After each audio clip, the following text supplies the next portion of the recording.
All right, welcome everyone. Today's webinar is part one of the Sentiment Essential series. My name is Kim Larson. I'm a client success manager here at Luminoso. For those of you who are unfamiliar or haven't met us before, Luminoso is a tech science company started by a few brilliant minds out of the MIT Media Lab. And Daylight is one of our products that enables users to analyze text data. We have a team in the chat, so please feel free to utilize them, ask questions, comments, give feedback. We're setting aside time for questions at the end. Hopefully we will have enough time to answer all the questions, but don't hold back any questions we don't get to. We'll try to circle back afterwards. And today I'm excited to be joined by Rob and James of MAi Research and Pathfinder Analytics, who are longtime Luminoso clients and Daylight users. Rob and James, would you introduce yourselves? Sure. I am Rob Pascale, President and Chief Analytics Officer of MAi Research and founder of our sister company, Pathfinder Analytics. We've been a client of Luminoso for about a decade now. And over that time, we've continuously pushed the envelope in what's possible in text analysis. We've created a focus in this area that we call text science that harnesses the power of Luminoso's context-driven engine by using that information directly from Luminoso's backend through their API. And we use that information in some machine learning processes and have created several derived measures over the years that help us identify the story within the text. And we're going to be sharing a few of our sentiment-focused measures today and over the course of this three-part series. James? I'm James Cameron, a Director of Creative Insights with MAi Pathfinder, and I've been working closely with Rob for about 8 or 9 years now on Luminoso's text analytics engine and the changes and adaptations we've made with it. Originally, we were looking for an alternative to coding open-ended survey questions, but as we've worked with Luminoso, we found that it does much more than this, especially as Rob mentioned when it comes to revealing the sentiment that people are expressing. That is, if they feel positively or negatively about a given topic, which is often the key insight that we're trying to discover for our clients, and one that Luminoso makes much easier than it used to be, which is what we'll be talking about today. Awesome. Well, thank you both for being here today. Like James and Rob said, we'll be covering this critical part of understanding sentiment, which is getting the right stories. So if anyone leaves the webinar today not understanding what a good story for sentiment is, please talk to us. We're happy to do one-on-one tutoring. In this webinar, we'll be covering how to find stories with sentiment for analysis, different approaches to sentiment analysis, and the one that we use here at Luminoso and Pathfinder and MAi, and the vocabulary that will lay the groundwork for part 2, which is happening next week, so we can take those elements and start doing calculations with them before we start bridging it over to the stories. So let's get right into it, identifying 2 data sources for sentiment. And I want to say, hypothetically, let's say we want to understand how people feel about vitamin gummies.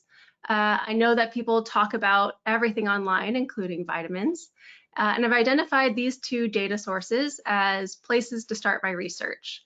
We have Amazon reviews on the left and a Twitter post on the right. So, question for the MAi team.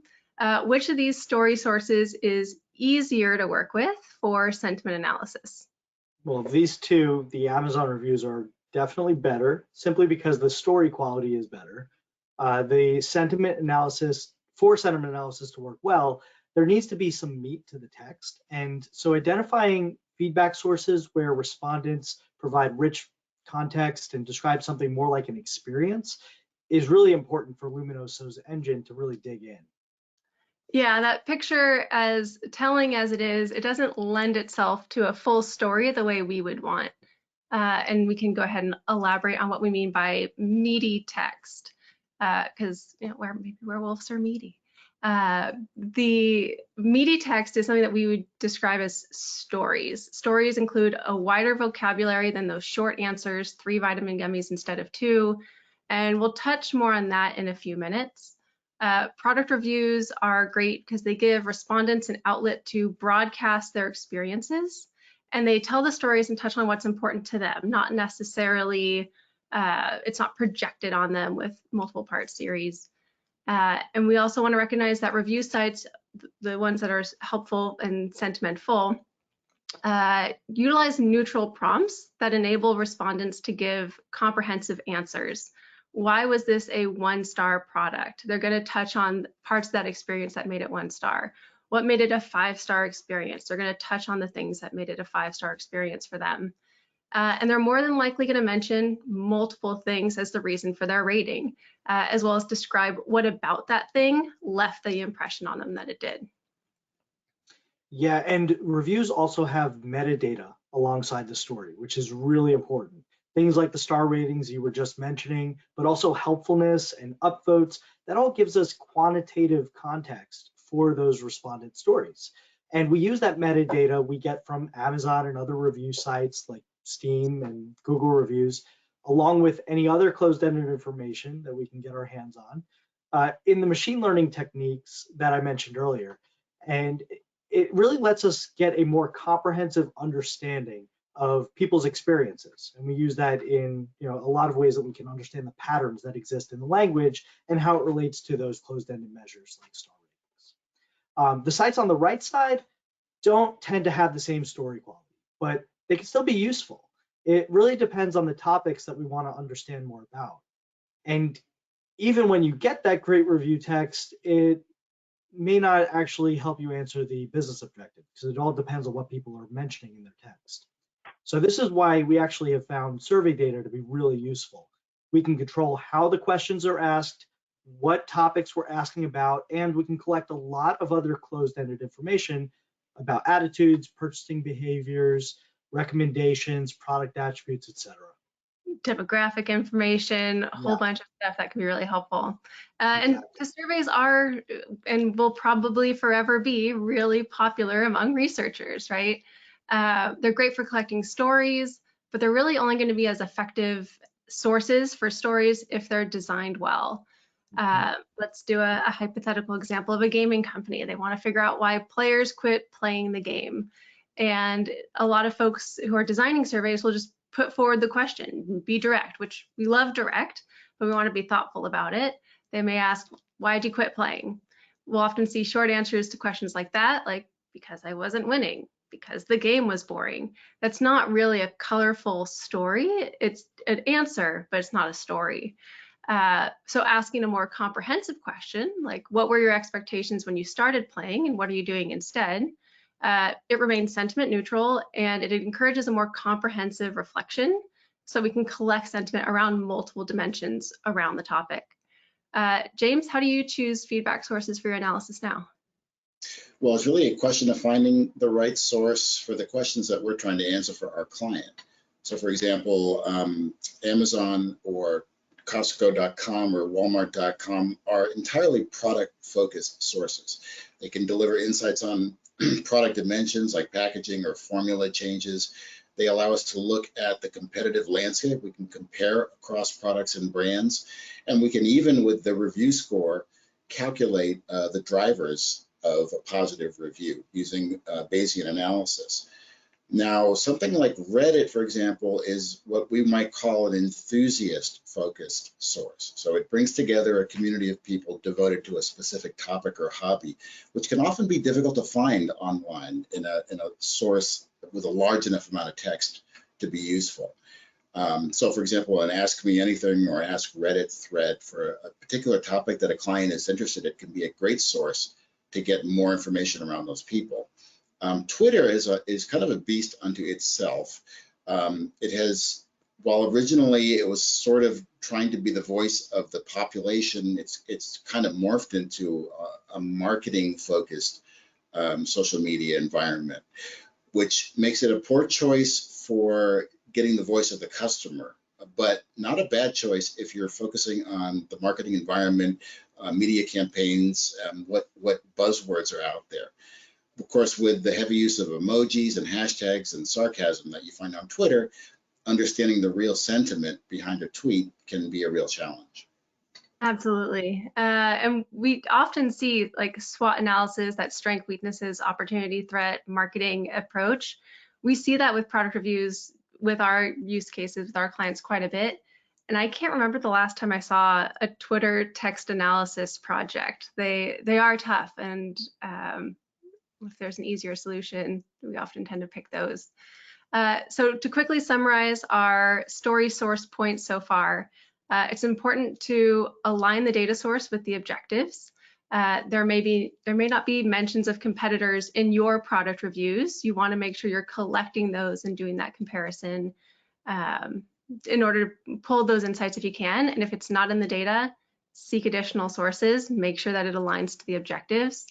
And ground expectations around the quality of the data source. People say some wild things on the internet, spoilers, and the quality of the feedback is going to differ from a data scrape online, from a curated panel of respondents who are compensated for their feedback and intentionally encouraged to be thoughtful and candid.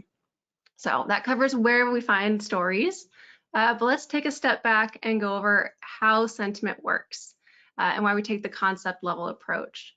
So starting with this, we say stories are complex. This is just a 2-sentence, super brief story, but we can see that it's touching on multiple elements. The thing was great, the packaging was boring, but it's a better value than the alternatives. So we have these 4 different elements. It's really short, but it can cover a lot of things. And each element has its own sentiment around it. In this case, there's a pretty equal split between the positive and negative feedback. And in a document level approach, it washes out the nuance that the thing was great and the packaging was boring, which is why we tend to go with concept level sentiment. Yeah, I'm going to be a little bit harsh on document level sentiment here. So in our experience, document level sentiment often leads to wrong conclusions because it's based in false assumptions. People don't think, write, or speak in a single absolute tone of sentiment when describing something. People express pros and cons within the same commentary. And so to assign an entire comment with a positive, negative, neutral flag, it really does a disservice to the richness within the comment. And traditionally pulling out that level of detail was difficult, but Luminoso's concept level sentiment actually makes that possible and really easy. Yeah, so let's talk about that a little bit more with how we decipher sentiment. There's lots of words that can be used to describe something as positive or negative, and Luminoso's engine has that baseline understanding of language, so it already knows what words mean, and it learns from the stories that it's being fed. Long way to say it can read like a human, and it's reading those indicators and adding that context. As a human, sometimes the message is really clear just from the normal usage of words. Thing is great, not a difficult bit of language to understand. We can build that pretty easily in advance. But sometimes even as a human, whether the message is positive or negative is a bit more complex. Yeah, an example of that is the word cheap, which has kind of built into it 2 different meanings, one positive, inexpensive, and one really negative, meaning it poorly manufactured. And what's important in terms of understanding it is the context around it, which is why we want as much text as we can get. The more confident, the more context we have around that, a word like that, which can be ambiguous or hard to pin down, the more confident we will be in the sentiment and the analysis that we draw from it. Absolutely. So we want to recognize the good stories are more likely to have the sentiment around the subjects we want, whether the cheap is related to the price or if the cheap is related to the quality. We need to have them identify each of those things for that to start to make sense. But sometimes it's still really tempting to grab Twitter data because it can feel appropriate and long enough, right? So not many folks are aware that WebMD has medication reviews that include really rich stories. It's pretty niche. Things I've learned from my clients, this avenue exists. And it's a very market research, quant, stat minded thing to go, well, I want to go where there's more data because more data, better data. And so it's tempting to go to Twitter because most folks have gone to Twitter at some point. Not many folks have gone to WebMD to find product reviews. So in this tweet on the right, it's not a random person posting a werewolf meme. It's a journalist posting a link to an article. It feels reputable. There's sentiment. There's that urgent problem noted. Is feedback like this tweet something that a research team would want to pursue? It's better than the vitamin example, but it still doesn't provide a lot of depth. All we have here is a short comment above an article link. And so this is indicative of Twitter as a source, just generally speaking. There's lots of data, like you said, but there's lots of duplicate information in the form of retweets, which provide very little additional substance to any kind of conversation. The character limit does play a role in this, though, so it's engineered to be this way. But Twitter does have a very unique use, and that is in tracking certain marketing elements.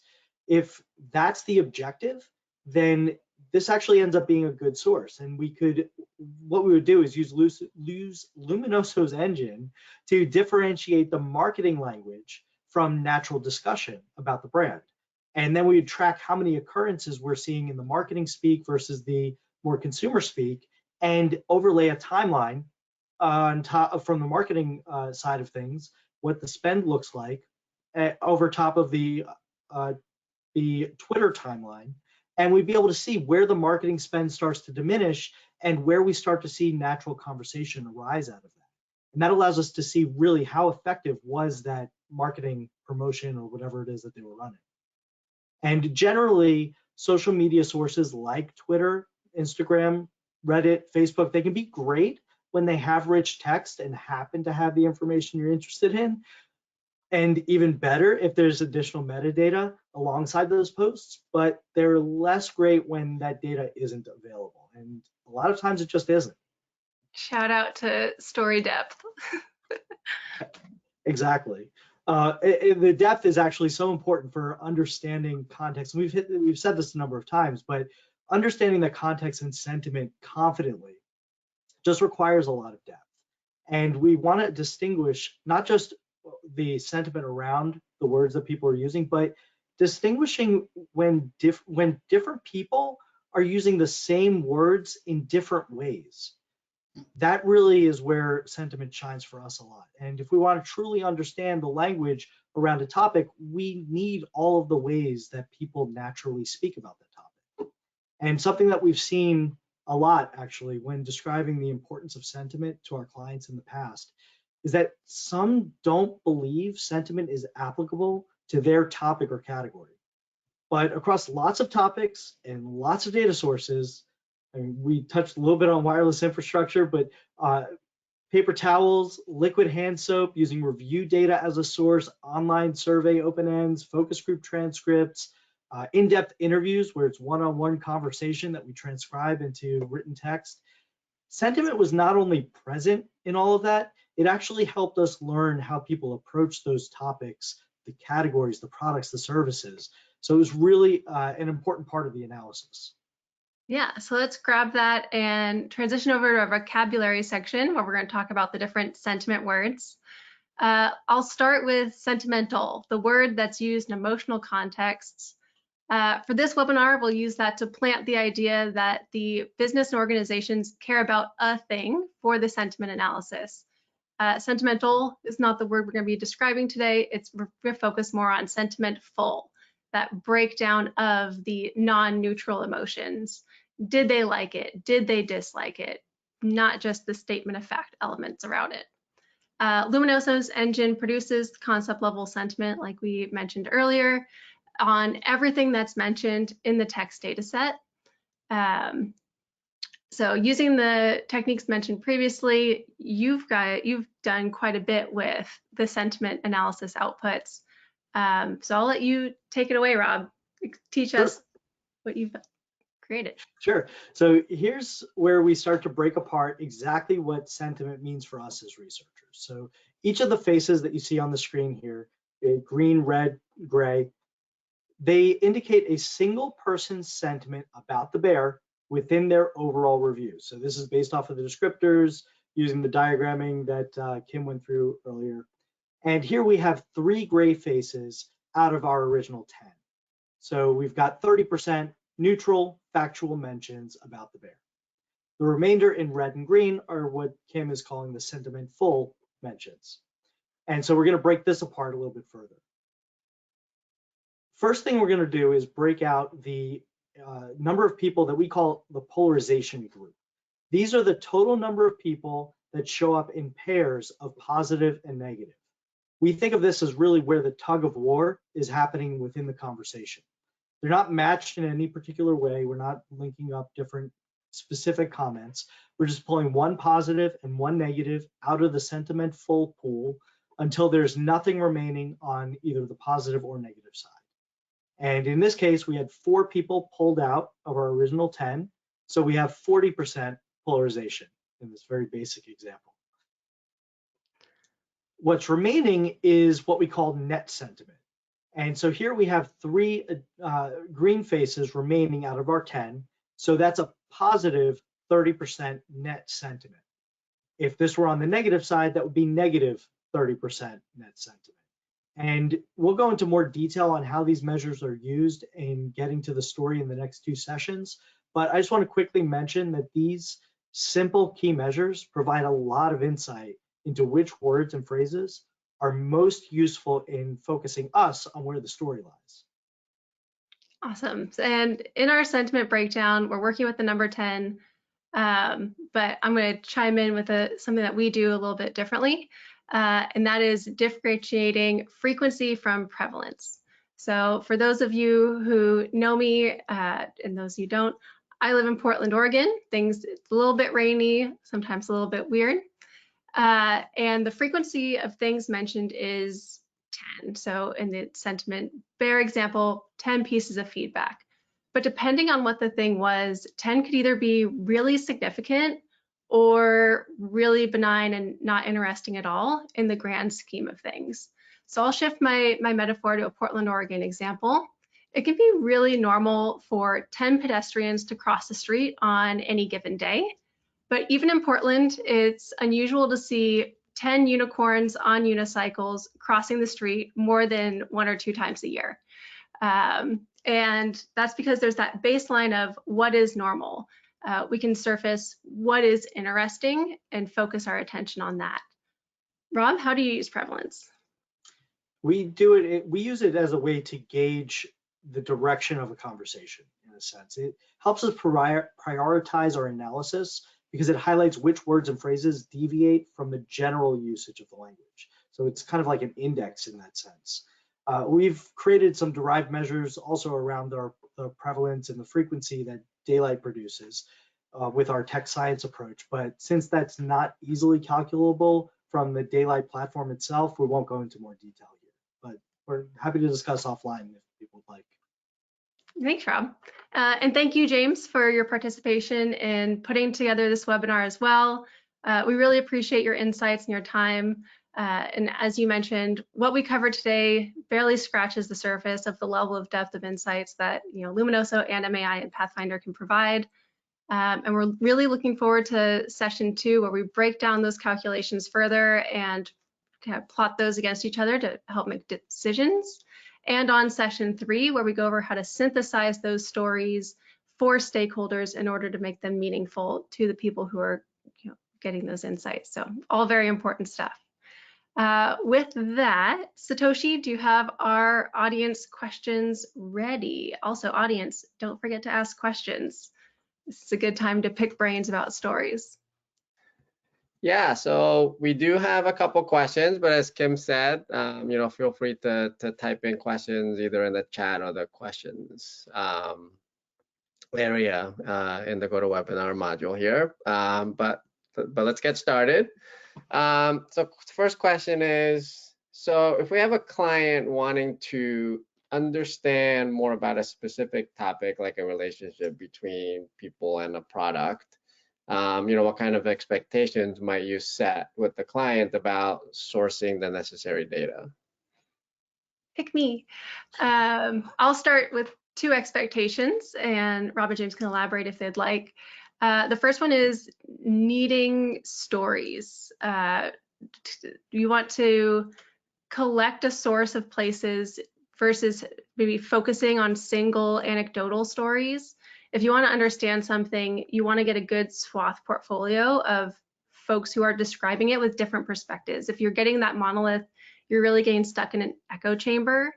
And you may want to balance a variety of sources. Get the product reviews and the one-on-one interviews and do a survey and do a focus group. Granted, it can be expensive, so you're going to maybe limited based on that bandwidth, but the more sources you can collect and compare, the better, because what people surface in a one-on-one interview may be different than what they would surface online, because their reputation online may feel different than what people are sharing more intimately, or in a group thread. Like, people have a different lens on how they view or how they want to be perceived and what they surface as a result of that. And also getting demographic diversity. You may have a specific target market, but finding out what other people perceive about that market can be helpful and garner insights that you just weren't expecting. So, James and Rob? No, I think that pretty well covers it. I get really excited about that question. All right, well, we have a few more, so let's move on to the next one. So does longer text always have sentiment, or does longer text always have more sentiment, or can there be very long text that has no sentiment at all? If I could take that one? Yeah. Okay. We can't say that in every case that you're going to get strong sentiment out of longer text, but we still have not seen a case where the text was void of sentiment. So this is partly because of the area where we focus, where we grab our text from, either from survey open ends, the way that we link questions together to get a lot of very rich text, or grabbing things from online where we're asking or we're looking for information where people are leaving opinions. And when you have an opinion about something, you are putting sentiment on it. It doesn't need to be super excitement or extreme outrage tied to topics. Just having an opinion adds that level of sentiment. So, like I said, the sources that we look for are imbued with that sentiment just because of it's a matter of course of what we're looking for. All right. All right, so next question is, so we talked a little bit, during the course of the webinar about product reviews and things like that, right? So when scraping review data, how do you avoid reviews where people are being paid to give the reviews, whether they be positive or negative? And also, how do you know when somebody is being honest in their review? Should we just use only verified purchasers? Can I take that one too? Go for it.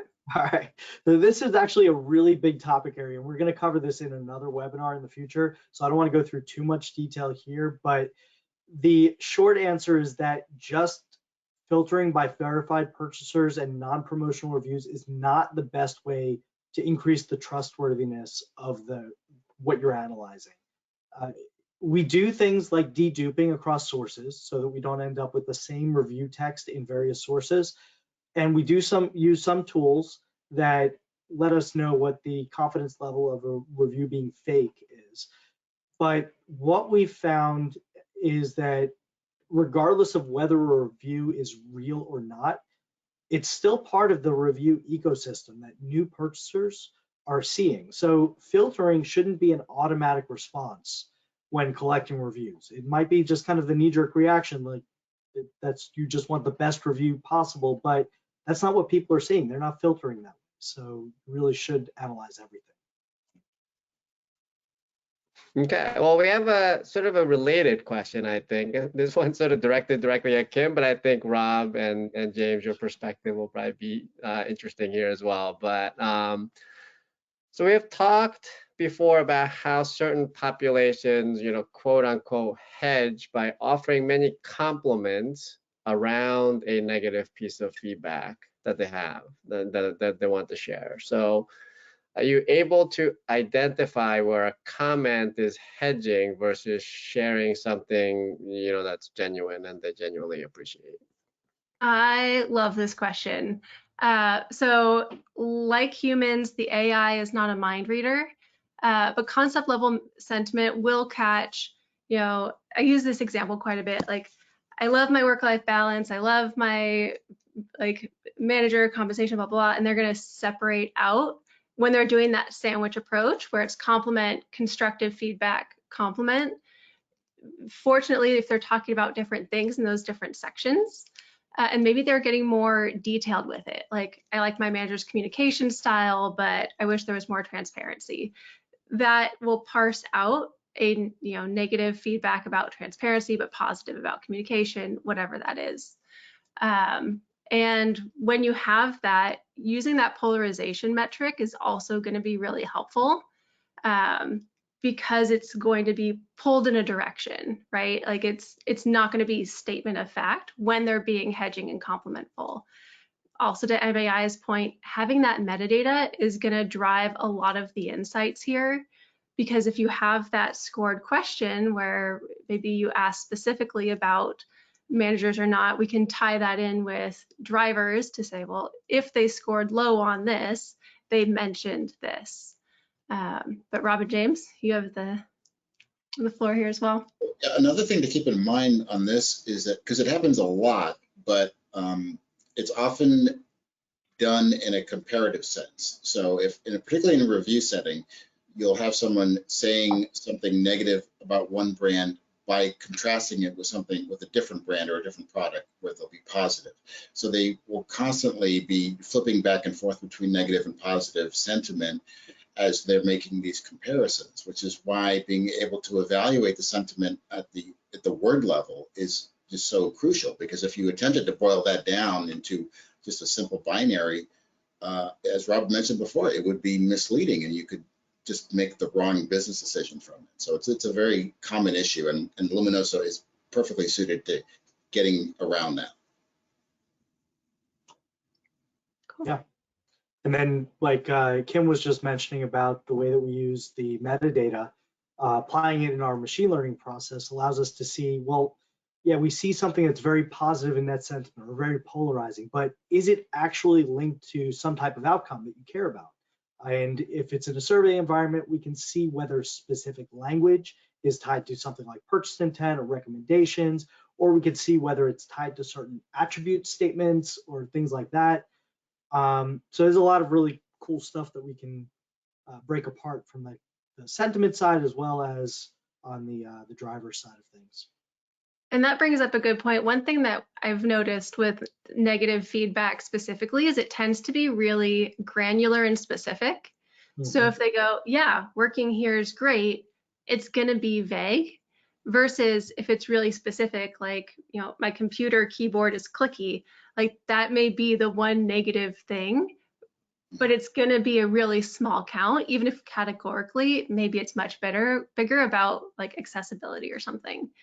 So other things to keep in mind. Well, just to piggyback onto that, even if it was, even if it was mentioned by a lot of people about keyboards being clicky, does it actually influence their satisfaction at the workplace? And it may not. It may just be that a lot of people talk about it, but it's just not in fact impacting how they feel about it. So hopefully that helps. If it doesn't, keep grilling us with questions. We do want to be helpful on that topic. Absolutely. Yeah, so we do have a couple more. So here's one. So I currently have some text data that I've already collected. How would I go about determining whether or not that data set is suitable for what we're talking about here? I have two answers to that question. Usually my answer to that is, well, show me the data and I can help talk you through the different elements of it. And although this webinar hopefully kind of added to that, like doing the checklist, is there a robust vocabulary? Are people describing expectations? Or is it just because I was losing, because the game is boring, because I was losing?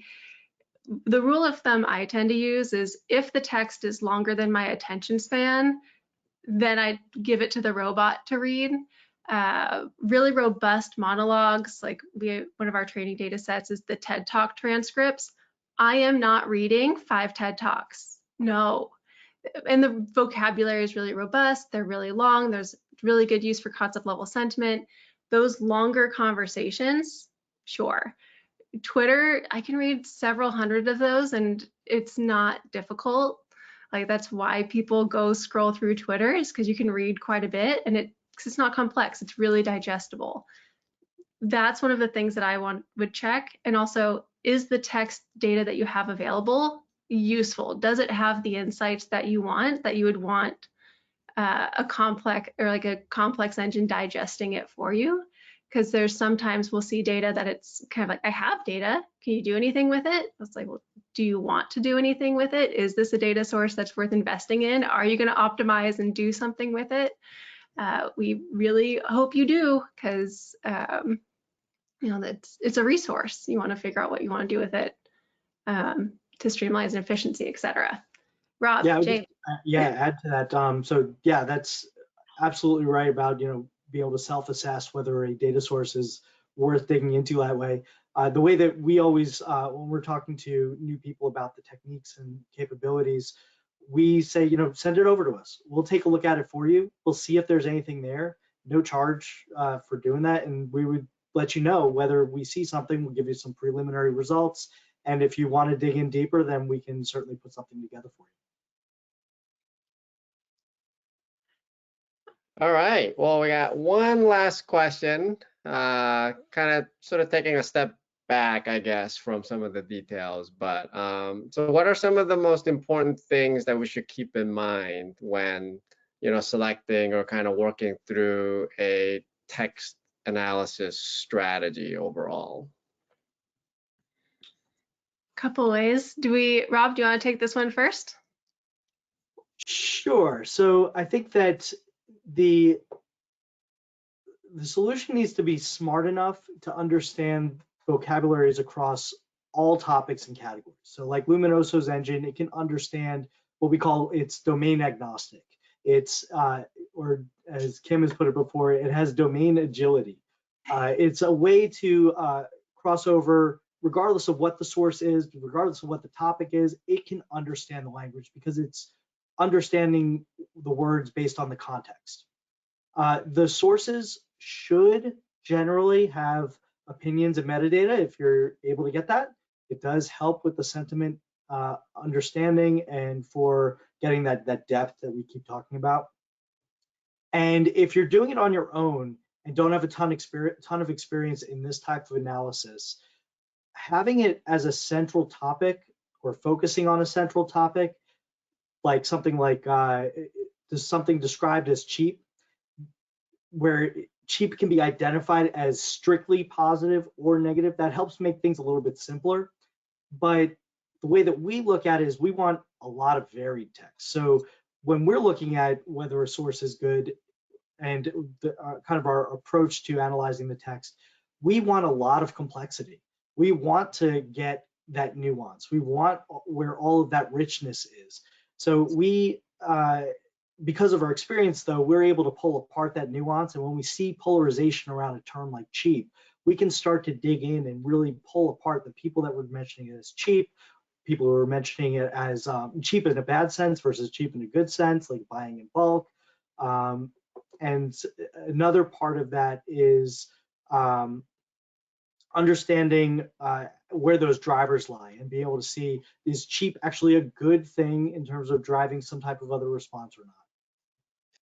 And I think to piggyback on that first point, to domain agility, the marketplace, as we've learned over the last 3 years, changes potentially unpredictably. We can't control when global pandemics happen. We can't control when a competitor adds a disruptive force to the market.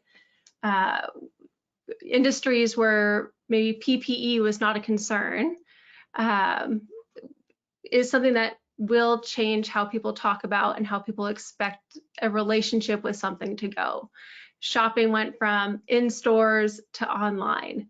That is a change of domain and expectations. Or traveling to hospitality places, like mask expectations, vaccine expectations, that all changes really rapidly. So having a solution that can respond as fast as the language around something is changing is really important. So even if you're not going from bleach to lip balm in a single afternoon to voice the employee later that evening, it still needs to be agile enough to come with the flows of the market. Yeah. From what I've observed. And we haven't seen a single case where we haven't gotten that level of language parsing. We've dealt with some very technical topics and some very non-technical topics. And it picks up jargon and slang very, very well. Good. Yeah, I've seen that. Some of my more amusing use cases, James has mentioned emojis on Twitter, and Daylight has a bit of a flex where it treats emojis like any other word. It has a concept. So whether that emoji is positive or negative, if it's used in an appropriate storyful context, often where people are using emojis, they're not writing long essays. But in those scenarios, it is possible to get a better grasp of what's going on there. So, as a side note, any other questions? If we see some folks in here, but we could use more questions. It looks like a lot of folks are potentially multitasking this afternoon, if you're on the East Coast. Yeah, so that is all of the questions that we have. So thanks everybody for asking the questions. So I guess last call for any remaining questions that people might have. It's all right if you don't. We still have part 2 and part 3 coming up, so I will kind of take that to do the wrap up, and we can give some folks time back in their days. So thank you all for attending. Thank you all for sticking it out to the end here. Please don't hesitate to reach out to MAi or Luminoso with any questions following the webinar. We're happy to connect with you and tackle any of the questions that you may have. Webinar recordings will be available on our YouTube channel, and contact information and MAi research information will be available there. And feel free to share this in its segments or in its entirety to anyone you think it might be helpful. We know that the folks who go to these webinars are often the proactive, thoughtful ones, and folks who are not attending may still benefit from this information, so feel free to share. And we'll also be providing registration links for our next webinars coming up.